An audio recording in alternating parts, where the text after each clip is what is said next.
Come on, talking Bengals, making fans fun. Heartbeats racing, excitement high. No one can stop those reach for the sky. Who's they gonna beat them? Nobody.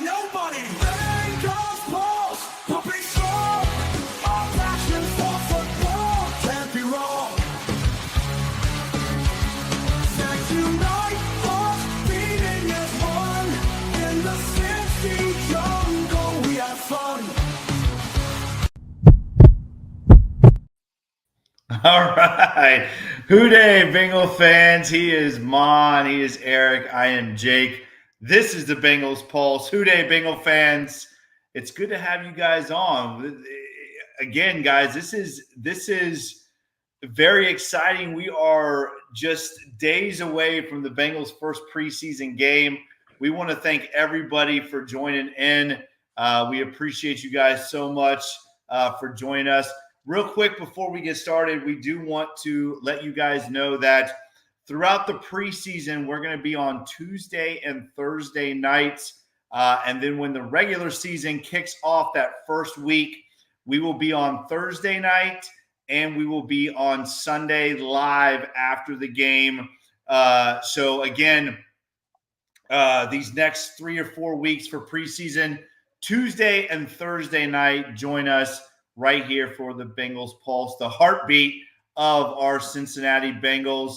And then again, when the season starts, Sunday live after the game, and then Thursday night as well. So, gentlemen, a lot going on. Before we get started, Mon, how's your week been, bud? Good. Just a little worried. I was blurry on the screen. I didn't know if my old age, I got cataracts in 10 minutes. I had to go into the settings and update. Mon, it wasn't your cataracts. You were actually blurry. Okay, I went in and I adjusted the settings. I'm like, oh man, I've gotten old in 10 minutes. What the heck just happened?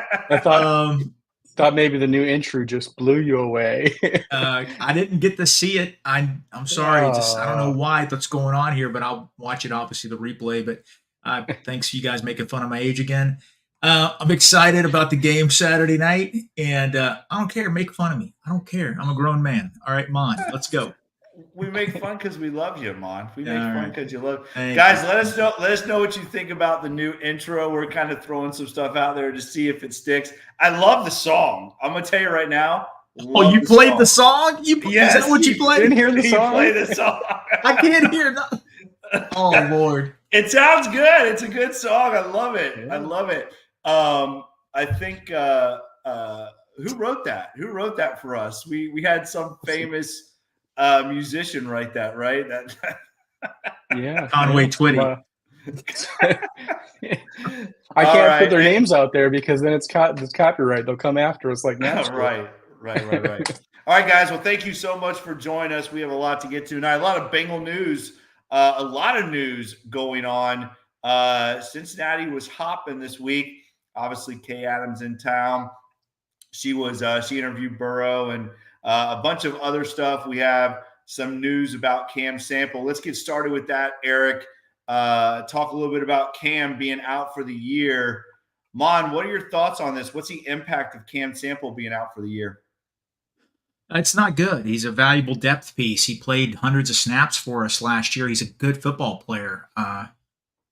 It sucks for him. It's his contract year, and he tore his Achilles.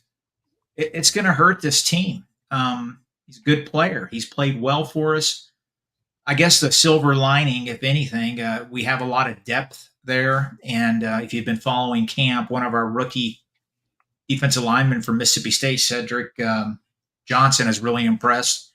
We got Jeff Gunter. We got Miles Murphy, obviously. Osai's playing well. So we have a lot of bodies there. But still, it sucks losing him because he's given us some really quality snaps. He's a good football player, and I hate to see that, and I wish him all the best. Yeah, I was smiling there. Ross said, did Mon say he has a Cadillac? No, Ross, he has cataracts. I got the body of a Cadillac. Oh boy! All right, so let's go back to Cam because we did talk about Cam last week, Mon. and what it looked like, honestly, I think he does make the roster, but I think he was battling for a spot. And I do think it's going to be interesting to see, is this the last that we've seen of Cam Sample? Like you said, there's a lot of young guys on this roster in that room, that, might have the opportunity to show that they belong as well. So it's going to be interesting to see how this impacts this defensive line room. And obviously Cam Sample, you said it, Mon, he is one of those guys that was kind of a versatile guy. He can play inside, he can play outside. This one hurts. And, again, these kind of things happen. It's unfortunate for Cam. We do wish him the best. But it's the next man up, and it's going to be interesting to see who that next man is.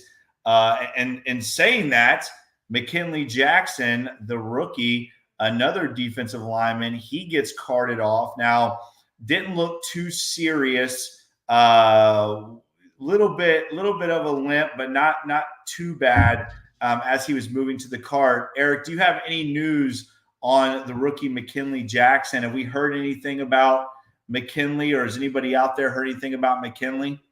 There hasn't been there's been nothing really from the Bengals. There was a report out there that he was working on the rehab field. That was later corrected. He was on the rehab field walking, but he wasn't working or performing or doing anything. So we really don't have any update. Zach hasn't really talked since it happened, so we'll wait and see what happens there. I do have a question for both you guys. Not thinking about the regular season, just thinking about Saturday. Sam Hubbard's not practicing. Trey Hendrickson's not practicing. Now Cam Sample's out. Do you think we could go out and grab another defensive end just to be a camp body and play on Saturday? We're looking pretty thin there. What do you think, Mom? I think that's a very valid point. That's a great question. I could see that happening. They do have quite a few bodies there. Undrafted free agents. I talked about the rookie from Mississippi State, Johnson, is going to play a lot of snaps, but you might be able to see some of those linebackers come in and play defensive end if needed. But yeah, the numbers are low. They're down. And, McKinley's obviously not going to play. We don't know exactly what's going on there. It doesn't seem serious.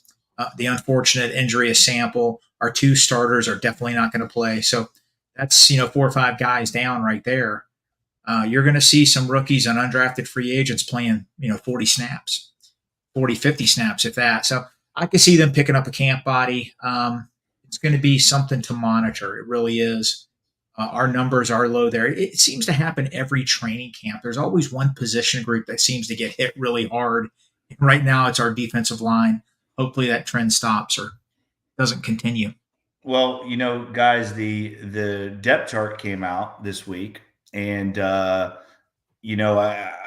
I look at this depth chart right now, guys, I'm looking at this defensive line. You got Sam Hubbard, Rankings, Hill, and Henderson. Those are the starters right now. Oh, thank you so much, Eric.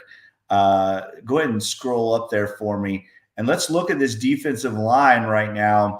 So on the depth chart, again, this came out before the injury, or maybe just right after, but they didn't know what was going on with Cam Sample.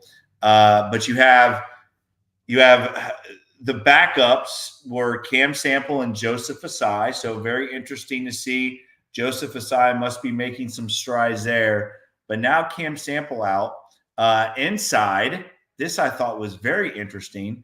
Zach Carter and Jay Tuafeli. That's an interesting group there, backup-wise. Some guys that we didn't even have making this roster, Mon, right now are the backups. And then the third string, look at this. Miles Murphy, Cedric Johnson at one end, and then Jeff Gunter, who you talked about, and Justin Blazik, both as backups as well. Again, I think, guys, that we're going to see a lot of the third stringers. And, we talk about Cam Sample, Mon. It's time for Miles Murphy to take that next step, right? I mean, especially now with Cam Sample out, Miles Murphy has got to start playing like a first-round pick, right? Yeah, absolutely. Absolutely. I know we're going to preview the actual game Thursday night, sort of, just adding a couple little nuggets before we get to that show Thursday. But you're Yeah. right, Miles Murphy, somebody like a Zach Carter. Zach Carter is going to be playing a lot of snaps. I'm looking at this depth chart right here. I see 8 defensive linemen. Some defensive tackles might have to play defensive end. They're going to play a majority of the snaps against the Buccaneers. And I want to see Zach Carter, Miles Murphy. I want those guys to dominate in the third, fourth quarter. They should. They're high draft picks, and you expect them to put up big numbers. But you're right. Miles Murphy, I think, is going to really turn the corner. The last 6, 7 games of last year, he really played well, and I think he's going to have a bright future. And Jeff Gunter's another interesting guy, right? That's a guy that just has not been able to stay on the field, has not been able to stay healthy. This could be a make or break one for Jeff Gunter. Talking about this preseason, I got a feeling he's going to be getting a lot of reps again now that Cam Sample's out. So heavy dose, guys, heavy dose of Joseph Asai, Miles Murphy, Jeff Gunter, Cedric Johnson. Those guys I think we're going to get heavy doses of. And then you look at the interior of this defensive line, McKinley Jackson, Chris Jenkins, both the third string, with a guy, Dominique Davis, who we've kind of just waited for something to happen. Travis Bell in there as well. So I got a feeling Saturday night is going to be a lot of rookies and those guys that, like a Jeff Gunter, who hasn't really had a lot of opportunity due to injury, hopefully getting to get a little bit of PT, right? Yeah, Zach Taylor has said it numerous interviews over the last few days. His starters are going to play. I could see a BJ Hill, Sheldon Rankins getting 5, 6 snaps. And then you're right. It's going to be those 8 to 9 guys. They're going to come in and play the majority of the snaps. Want to see them develop. Zach Carter, we've sort of written off. Maybe it's a little premature. Apparently, he's lost a lot of weight. He was at 320 last year. The guy played at Florida. He was 290 at Florida. He's put on 30 pounds in the NFL. He didn't play well last year. He's down to 305. Let's see how he plays this preseason. He was a third-round pick. He could develop into a fine player still. So we'll see how that is. I can't wait for Saturday night because we're going to see a glimpse of these young guys and how they're developing. I agree. Houday Cornell, thank you for joining us. Mon, we're going to talk a lot more in depth about this depth chart and going into the preseason game Saturday night. But let me ask you this really quick. What are your thoughts? I mean, we talked about this last week, and it's so interesting that when this depth chart was released, by the way, remember I said Trent Irwin, there's no way he's not making this team. Remember when I said that? Trent Irwin right now is listed as a starter, Mon, which, again, we'll see how that plays out. But that's not what I wanted to talk about. I just wanted to make sure we got that out there. What I do want to ask you about, though, Mon, is something that we did talk about, and that is Trent Brown getting cleared and right away thrown into that starter role. Very interesting, right? I mean, we talked about this last week, what this was going to look like, and we talked about, listen, you brought Trent Brown here for a reason. Trent Brown is not going to be on the football field. He's way too good, and the Bengals have paid him some money. But what do you think, Mon? Are you surprised that Trent Brown jumped right into that starter role? I am not. He does. I want to say this. He looks like he needs to get in better shape, though. I'm not going to lie to you. He's a big man. No, but he's a 10-year starter in this league, 10-year player. He's got a lot of snaps. I could see him being the starter. Mims has been a surprise at camp. He will be the 10-year starter for the Bengals.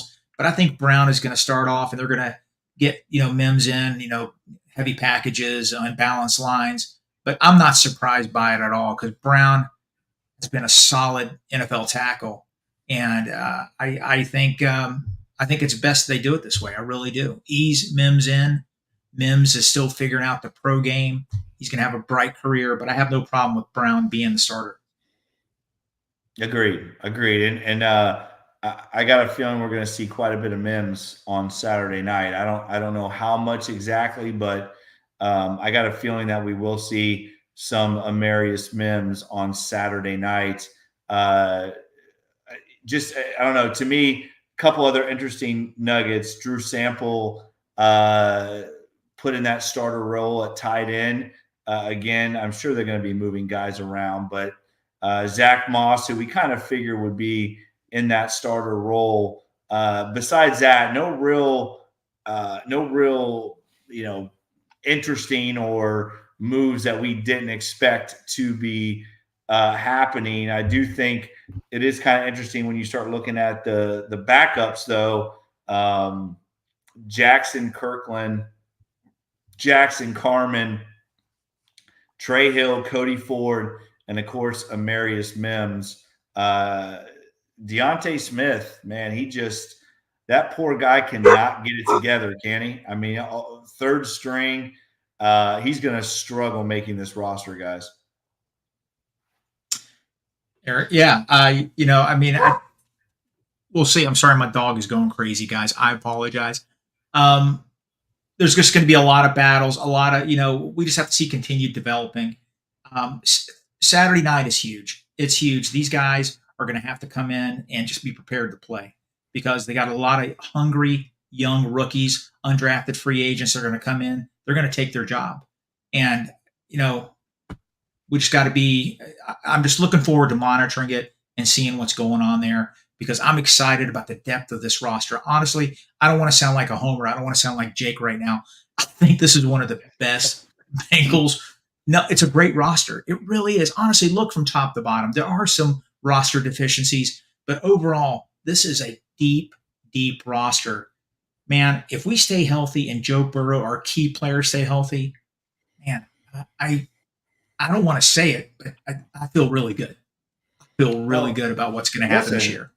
Listen, I think we talked about it. This is the best roster Joe Burrow's had. I really do believe that. I mean, from top to bottom, this is the best roster that we've seen in the Joe Burrow era. And real quick, the last thing, because we talked about this until we were nauseated, but DJ Turner in that starting role at corner over Dax Hill. Dax Hill right now, the number 2 corner behind DJ Turner. So another interesting battle. I'm sure we'll see quite a bit of those guys come Saturday night. All right, Eric, what do you have for us next? So, and just one last comment on that. One of the things that we have heard, they've got Jackson Carman slated as the backup left tackle. They said he's looked horrible in camp. I'd really like to, I root for any Bengals player, but I'd like this to be the year that someone, takes that position away from him. Maybe we can flip a trade or something and get something out of that because I don't think we can go into the season with him being our backup left tackle anymore. Well, you have Devin Cochran and you have Deontay Smith, both the third string guys. I don't see, as bad as Jackson Carman is, I don't see either one of those two guys taking that role. So like you said, it's going to have to be a guy from the outside if Jackson Carman is not making this roster. Yeah, well, I think Trent. Go ahead. I think Trent Brown brings some flexibility too. Yeah, I think Brown will eventually be our swing tackle. I think Mims by week 5 or 6 could be our starter. Trent Brown is going to be the swing tackle if somebody gets hurt. They only dress 8 during the game. So you're right, Eric. Brown can play some guard also. So a lot of flexibility there. A lot of flexibility. It stinks, man. I mean, we're just, Jake, you've said it numerous times. We just can't draft linemen. Poor Cam Sample was the only hit from that 2021 draft that was really playing a lot. Jackson Carman just hasn't developed. From what I've read, he doesn't look good. Deontay Smith was the star of the Senior Bowl, and he hasn't done anything. I don't know. Hopefully that light bulb comes on. Yeah, hopefully. Hooday, Natty Ron, thanks for joining us, bud. All right. So we had the lovely Kay Adams was in Cincy this weekend and did her tour and interviewed everybody that she could interview. One of the neat things that came out of there was the interview with Joe Burrow, and in it, he praised Andre, Charlie, Trenton, and Chedrick.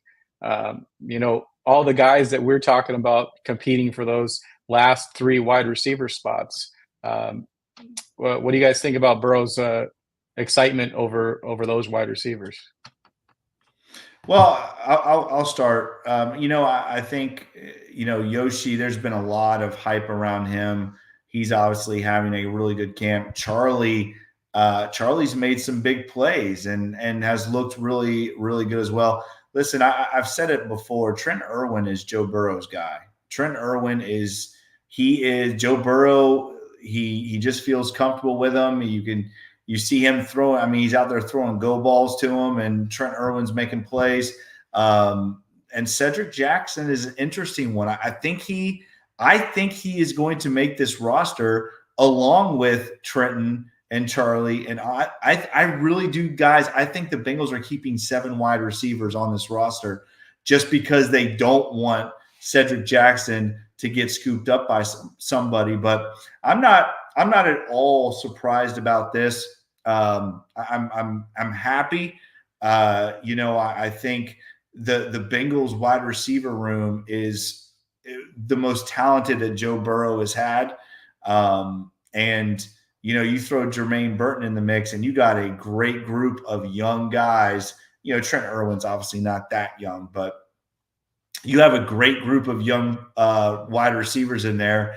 And we've seen it, guys, through camp and even OTAs. Like Joe Burrow is starting to get a connection with a lot of these guys because Jamar and T has missed a lot of time. So I'm not surprised at all. I'm excited about those 4 guys, and I think all 4 of those guys make the roster, Mon.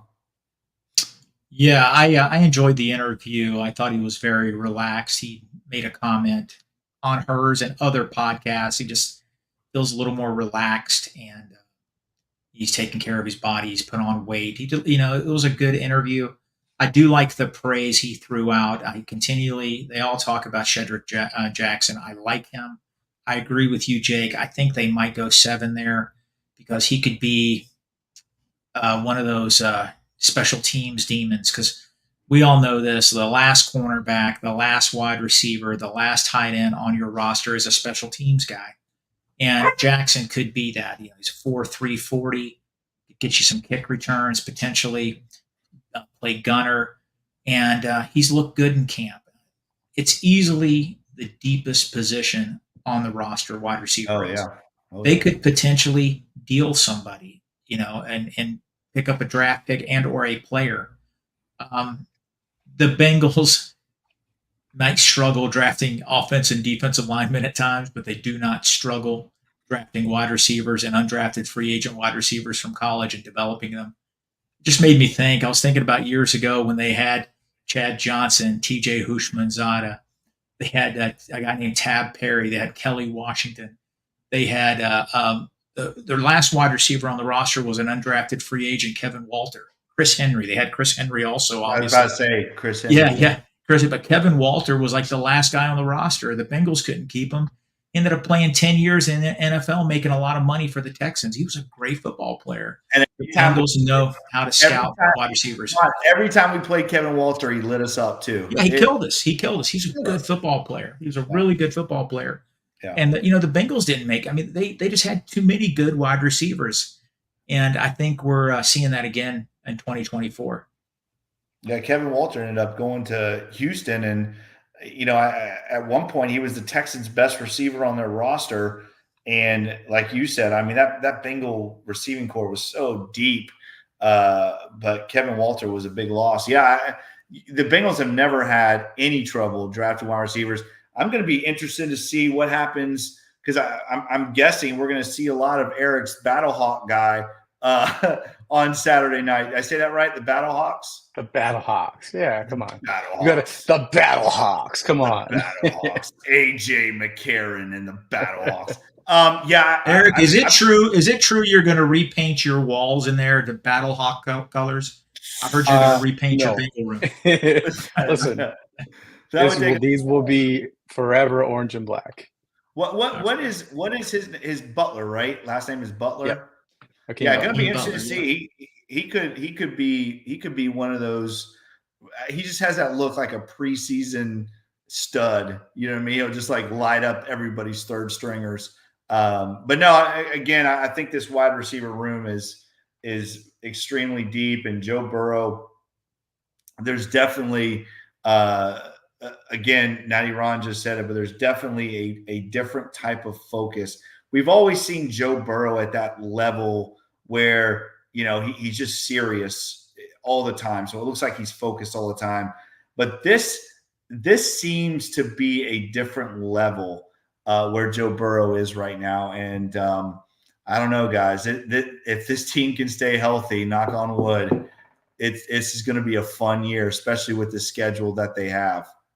Well, and everybody knock on wood, but you can't discount it. It's the fact that it's the first time that Joe Burrow has ever been able to practice on August 5th. So That's crazy. that's crazy. we've to seen the think that. camp videos, and he looks like he's in October form out there. We just need more and more and more of it.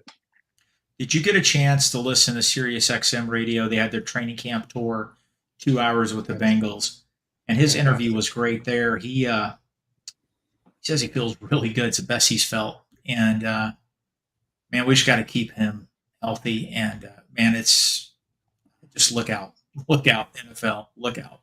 Yeah, I mean, like I said, there's definitely a different level that he is at right now, and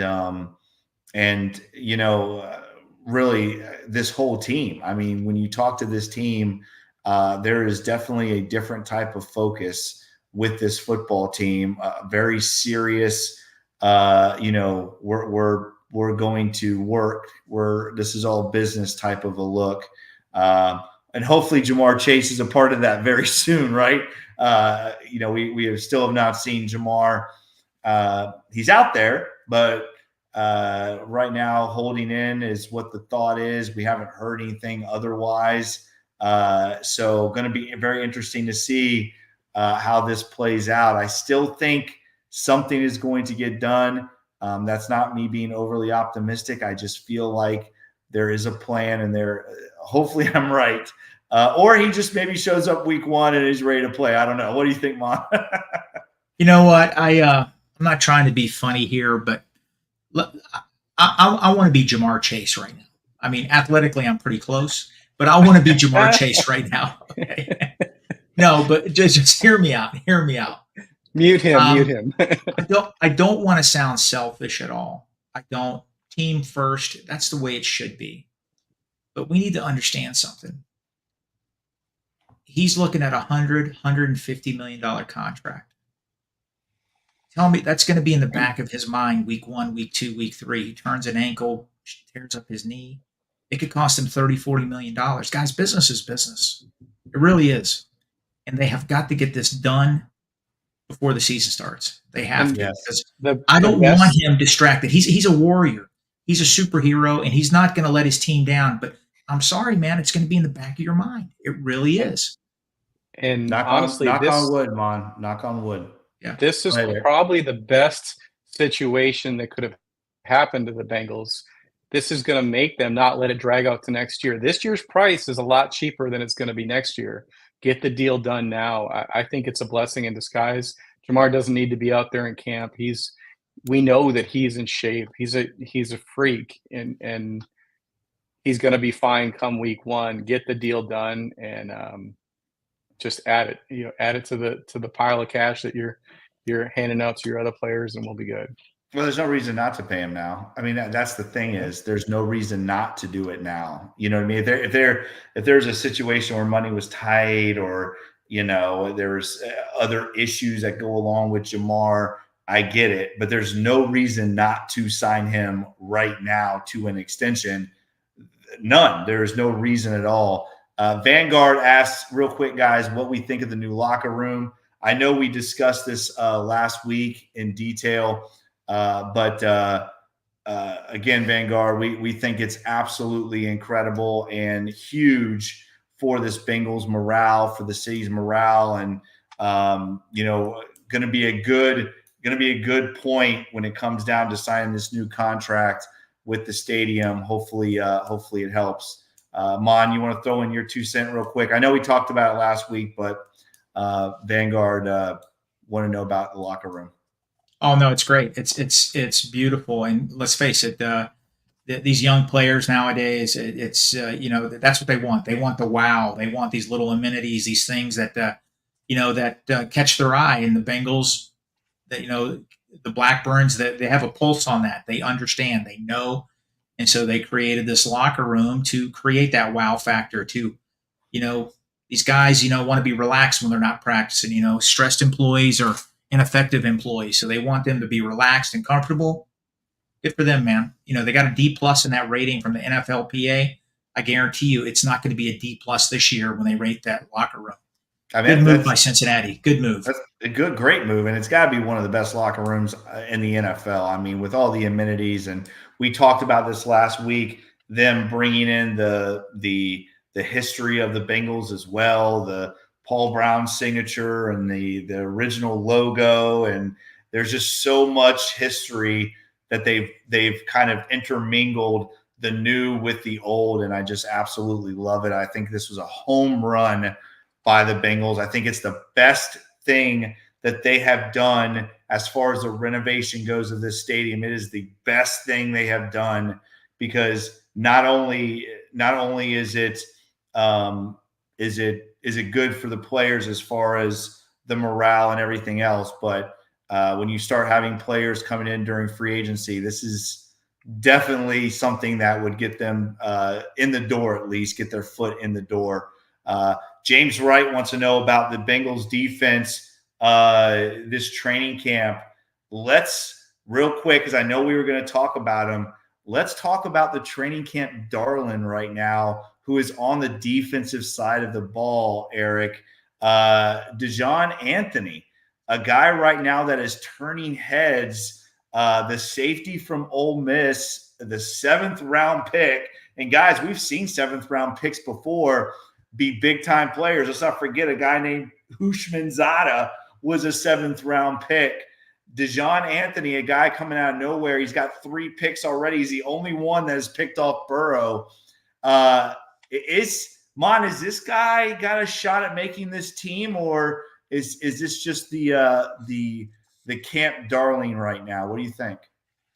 I think he's guaranteed a practice squad spot. I can tell you that. He's really flashed. I will say this: whoever the scout is for the Cincinnati Bengals that visited Mississippi's Ole Miss this year, he did a hell of a job, because the 2 real studs of camp have been those rookies, Johnson and Anthony. They've really turned some heads. Hobson had a great article on the defensive linemen, how the offensive linemen are like, wow, man, this guy is fast and strong. Both these guys were, drafted later. I think Anthony, if he keeps on making those plays, maybe they go heavy in the defensive backfield. Instead of 10, maybe they go 11 there. That might keep us at 6 at wide receiver. They're going to go heavy somewhere because, like we said, the last 2 corners or defensive backs, they're going to be special teams guys. The last wide receiver is going to be a special teamer, last tight end. So Darren Simmons has a big say-so in that. And he could make it. I'll say right now, I'm going to say 60-40. He does make the roster. Anthony. So that would mean Tyson Anderson would probably make this roster too.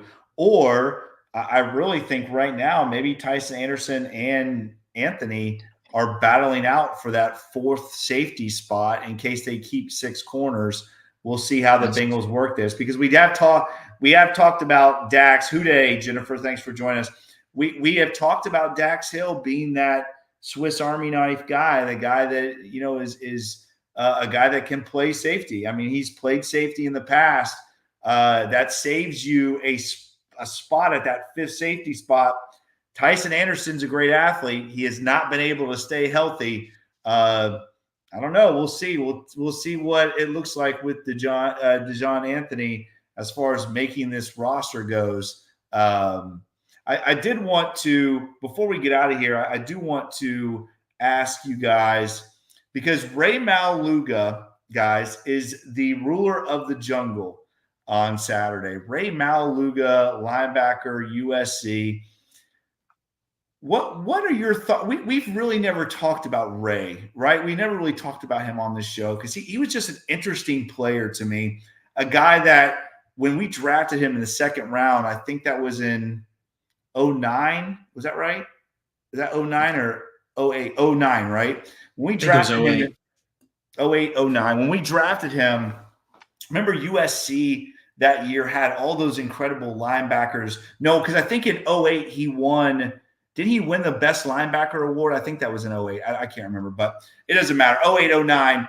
But I know when we drafted him, guys, I thought he was going to be the the dude, right? The linebacker that we've all been waiting for.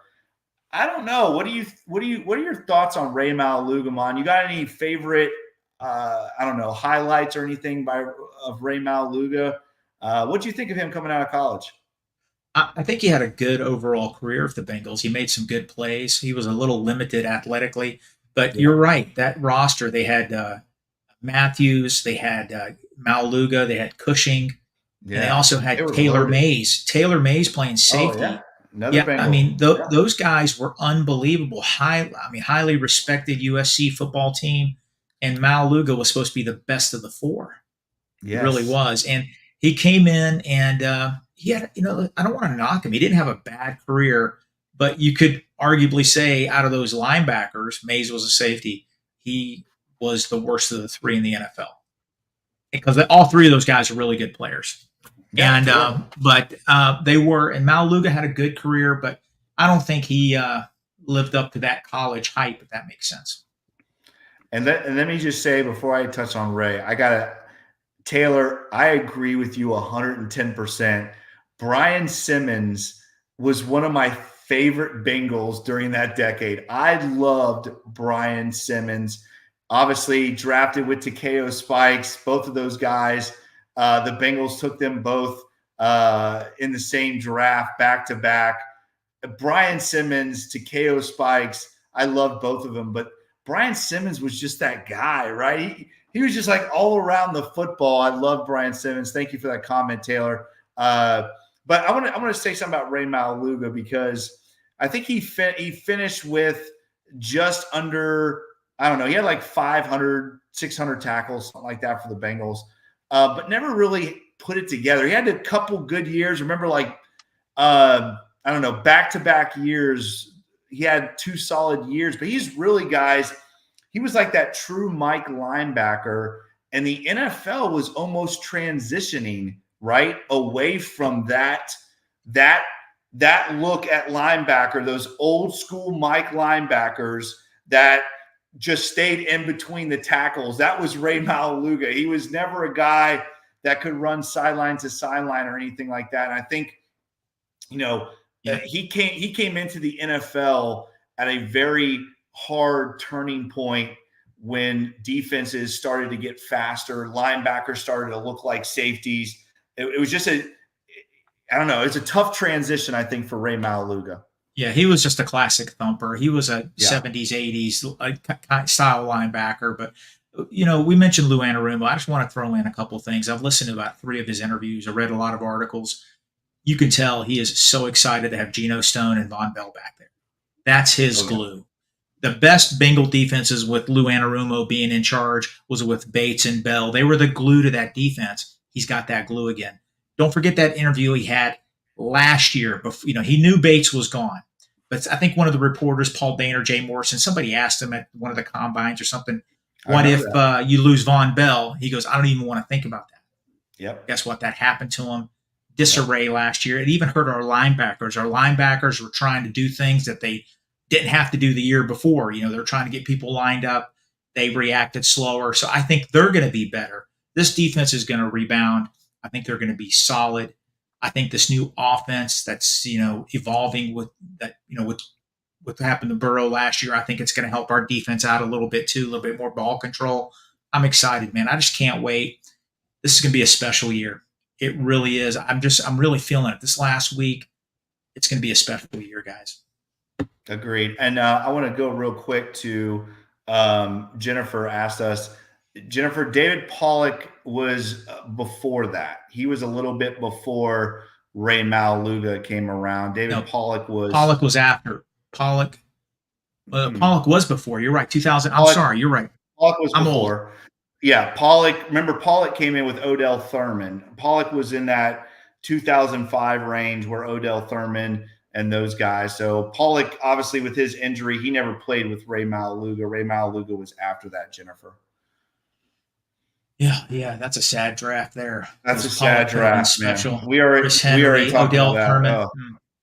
No, we already talked about that. But I am glad to see, again, this is something the Bengals doing, bringing a guy like Ray Maluga back, who, again, he wasn't a superstar for the Bengals, but he was still in that time frame, right, of when the Bengals started to turn it around, right? He was in that frame when the Bengals started doing things the right way. Obviously, what was it, 2009? I said he was drafted, so they made the playoffs that year. So that was still the Carson Palmer era, but yes, not the David Pollock time. David Pollock got hurt, and then finally, Mon, your thoughts on the starters playing on Saturday? Let's talk about that really quick, because that's something that we have not seen from the Bengals in a long, long time. Obviously, Coach Taylor feels like there is some kind of an issue there. The slow start. You and I have talked about it till we're nauseated on this pod about why the Bengals start off slow every single year. What are your thoughts now about the starters playing on Saturday? Yeah, they don't want to go 0-2 again this year. They don't want that. He won't admit it, but I think the last couple preseasons, I don't think the team was ready coming out of the gate. I think camp has been a little more physical. They have 2 practices coming up with other teams. I think who we play week 2 and 3. I think they have a padded practice, right? Chicago and the Colts. I do believe they have a joint practice with each team. So that's like a preseason game itself. I think with camp being a little more physical, I do expect some of the starters to play a handful of snaps. That's a good thing. Yeah. This team's going to be ready. They have to come out of the gate. They have to be 6-2, 5-3 at the halfway mark, and I think they can be. And I think Coach Taylor is prepping them for this camp for that. So, starters will play. I don't think all of them, but I think a handful will definitely play a handful of snaps. I'm going to be stunned if Joe Burrow goes out there and plays. I know they say he is, but I'm not holding my breath. I'm not holding my breath on that. I think he is. I think we're going to see Joe Burrow. Hopefully it's for about Natty Ron said 3 and out. Hopefully it's 3 and out. 3 handoffs. 3 handoffs. Yeah. Get the hell out. 3 handoffs. Maybe throw a couple screens and get out of the way. He said his goal was drive down, score a touchdown, and get out of there. So we want more than 3 and out. He wants more than 3 out. Maybe he just chucks one up right away and says, F it, Trenton's down there somewhere.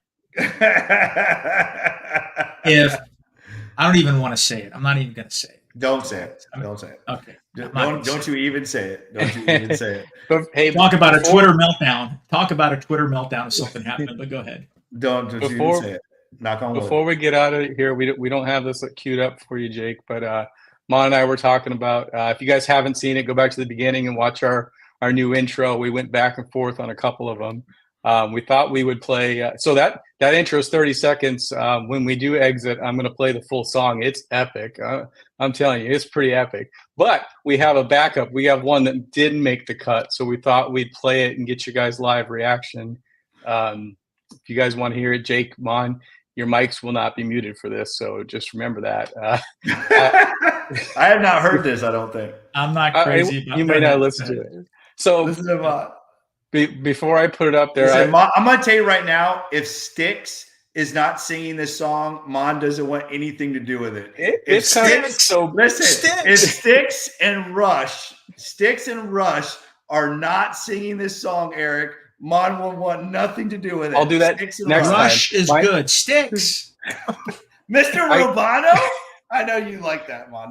Wow. I can best describe this as there's kind of 2 categories I think this falls into. One it's circa 70s, 80s, early 80s, 70s, before I was around, that time frame, like if Jake and Mon did a sports show and it was pre-taped, or Jake and Mon's buddy cop show. So let me go ahead and play it now, and you guys give us your opinions. Maybe you want this to be the actual intro, and we'll have to go throw it in there. So here you go.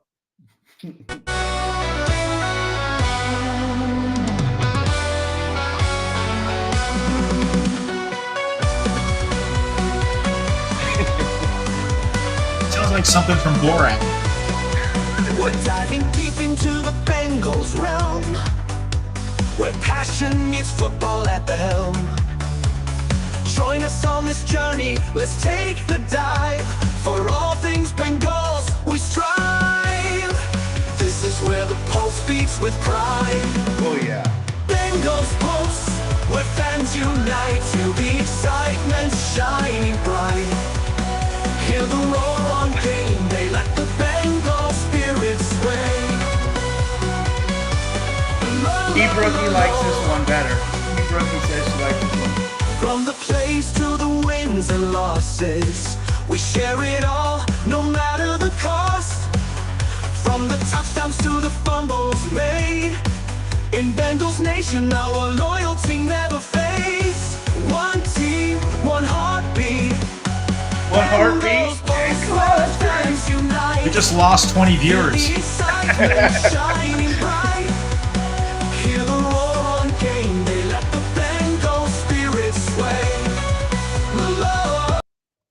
I feel like there should have been a montage. Oh, a montage. You don't say. I got some old meds I haven't taken. I need to take some tonight. Sounds like Natty Ron says it sounds like an animation open credit. Yeah, okay. It was queued up to motivational, so I think it was going for some type of Rocky montage, but it kind of got lost in translation. Yeah, I do think this is your 1980s buddy cop show theme song, and Mon's got the stash, so I could see Mon like Rocky training to that song. Like I could see him with his jorts, his jean shorts. I'm supposed to be Cochise from the Beastie Boys in the Sabotage video right here. This is what this is all about. That's what you're going for. I got you. All right, guys, that is another edition of the Bengals Pulse. As always, if you like this podcast, make sure you like, share, and subscribe to this podcast. Make sure you check us out on all the awesome podcast platforms, Apple, Stitcher, Spotify. As always, if you like this podcast, give us that 5-star review. We very much appreciate that. Follow Mon on Twitter at @TheFireMon. Follow me on Twitter at CoachJake09. Follow Eric on Twitter at eFlash with 2 H's 88. Follow the Wednesday Night Podcast Network on Twitter at Wednesday Night Pod. And as always, guys, please follow the Bengals Pulse on Twitter at Bengals_Pulse9 or on Instagram the same without the @ Bengals_Pulse9. We're gonna start doing some giveaways on Twitter. We got to get those follows up on Twitter, guys. So hit us up on Twitter at Bengals_Pulse9. We would really appreciate that. As always, check out all the awesome podcasts right here on the Wednesday Night Podcast Network. Mon, what were you going to say? We got a couple. We got a bootleg Aaron Butler. We got a couple in here. I don't know which one's which. So I'm glad Aaron Butler has finally come out of hiding and has admit to how terrible the Baltimore Ratbirds are. So congratulations, Aaron. I'm glad that you finally understand that. Yes, Roshan, I agree with your statement. I was about to pull out a sword. So all right, guys. Thank you so much for joining us tonight, guys. Remember, check us out. We'll be back on Thursday night getting you ready for the Saturday night battle of the Cincinnati Bengals versus the Tampa Bay Buccaneers. He is Mon. He is Eric. I am Jake. This is the Bengals Pulse. Hooday, Bengal fans. We will see you guys on Thursday. Gonna play us out with the full song. Stay for 2 minutes if you want to hear all the verses. Yes, Hooday. yes. Pulse with the most, Jake and Mon, talking Bengals, making fans born. Heartbeats racing, excitement high. No one can stop us, reach for the sky. Who they gonna beat them? Nobody, nobody. Bengals Pulse, pumping strong. Our passion for football can't be wrong. Fans unite, hearts beating as one. In the fancy jungle, we have fun. Analyzing plays, breaking it down from the touchdown to the big round. Who needs sleep when the Bengals play? We're Jake and Lon, we're here to stay. We ain't gonna beat them, nobody, that's for sure. Bengals Pulse, being loud in the sea of orange, standing proud. Podcast magic, connecting hearts, together we never depart. They ain't gonna beat them, nobody, that's for sure.